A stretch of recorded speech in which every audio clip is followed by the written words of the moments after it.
Jadi saudara gue ini namanya Rizky. Masuk pesantren itu di tahun 2017-an.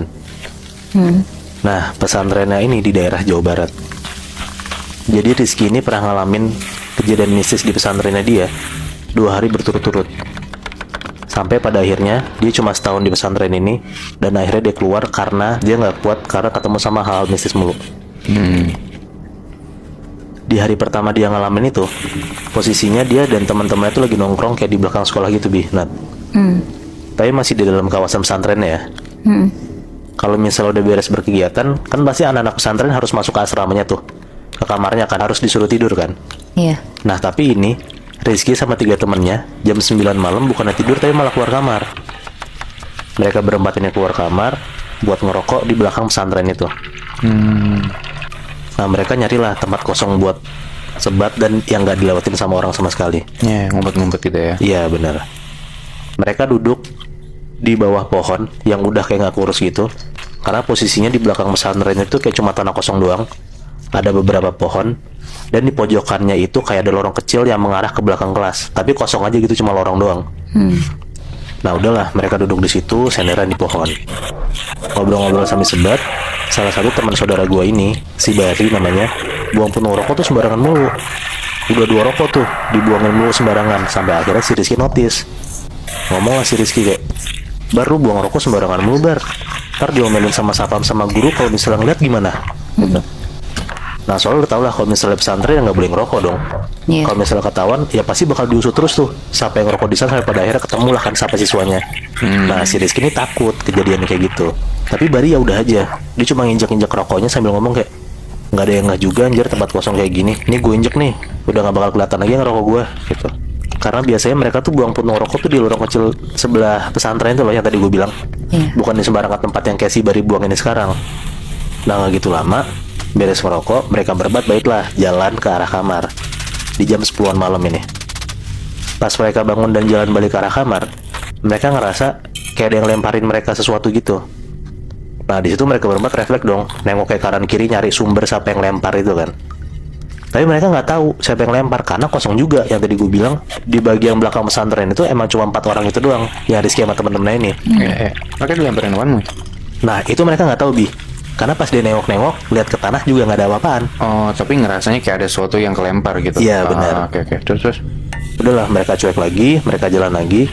Nah baru beberapa langkah, tiba-tiba Bari ngerasa dilempar lagi. Yang tadinya gue bilang berempat yang ngerasa dilempar, sekarang Bari doang. Di situ Bari gedek banget tuh, langsung refleks ngomong kayak, "Siapa sih yang lempar-lempar anjing?" gitu. Nah pas Bari ngeliat ke bawah, ternyata dia dilempar sama puntung rokok. Dan pas mereka berempat nengok kanan kiri, nengok belakang juga, tetap aja mereka nggak nemu siapa yang lempar. Karena balik lagi di belakang pesantren itu emang cuma mereka berempat doang. Tiba-tiba pas mereka lagi nengok kanan kiri buat nyari siapa yang lempar, mereka semua dengar ada suara kayak gitu, ngerintih gitu cewek.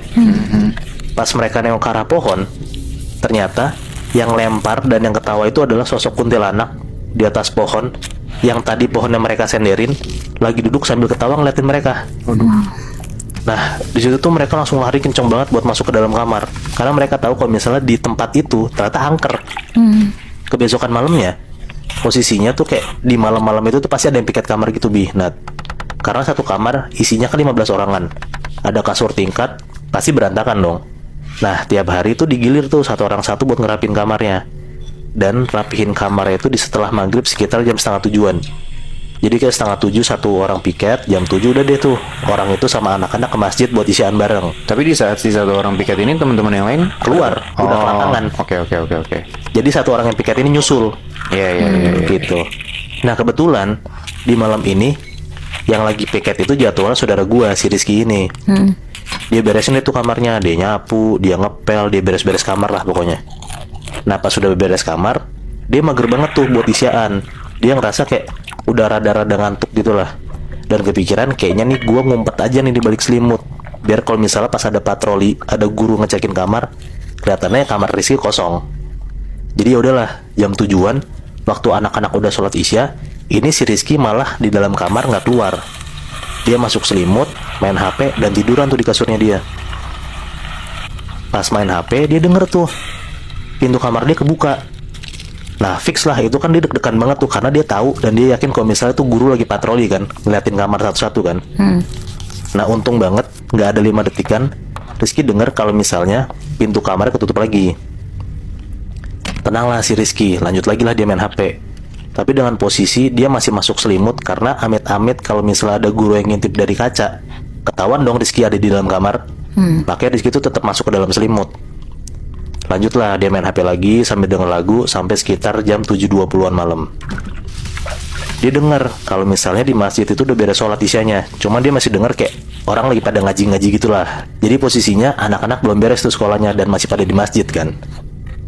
Pas dia lagi asik main HP, dia denger lagi pintu kamar dia kebuka. Langsung lah dia buru-buru matiin HP dan dia diem aja tuh di dalam selimut. Rizky nungguin nih, kok pintu kamarnya nggak tutup-tutup, padahal udah hampir 5 menitan tuh pintunya kebuka, tapi nggak denger Rizky kalau misalnya pintunya ketutup lagi.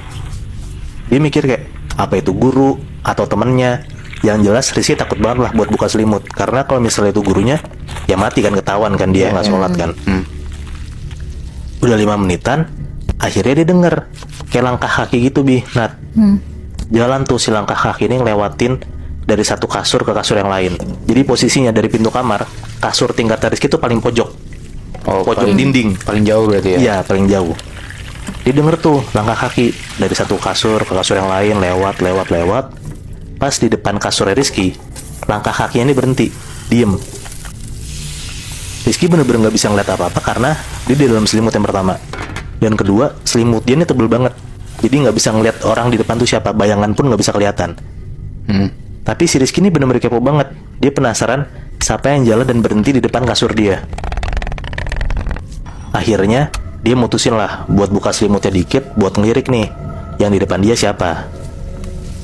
Pas banget dia baru buka selimutnya dikit, belum sampai ke mata, tiba-tiba selimut dia tuh kayak ada yang narik kenceng banget Nat.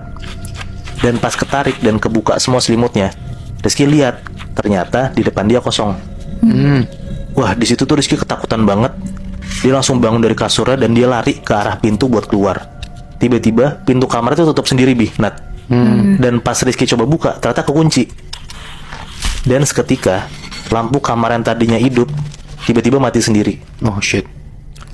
Dia gedor-gedor tuh pintu kamar dia sambil teriak-teriak minta tolong kan, tapi nggak ada yang nyaut sama sekali.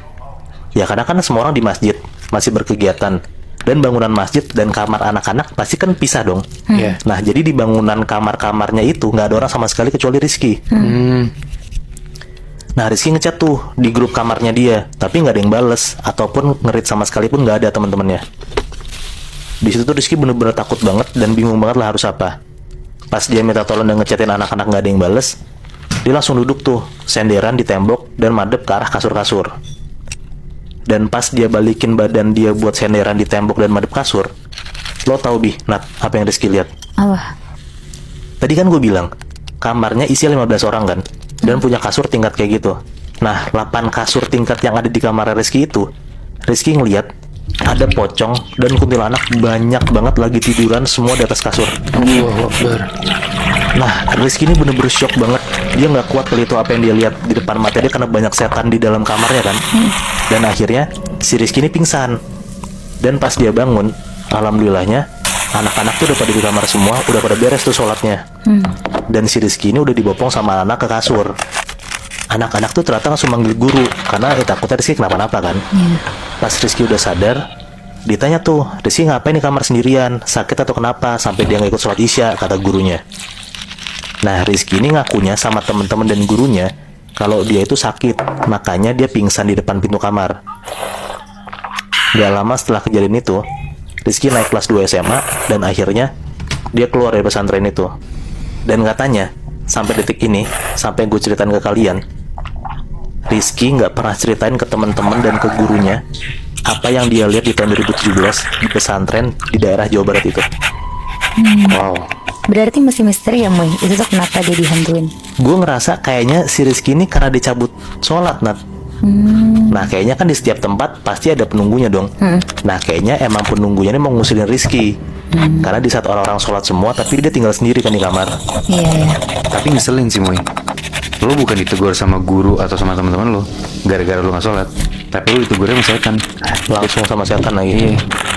Berarti emang jangan-jangan benar ya ternyata kalau di pesantren harus ekstra hati-hati. Karena ya sama kayak di tempat-tempat lain, di pesantren pun juga ada penunggunya.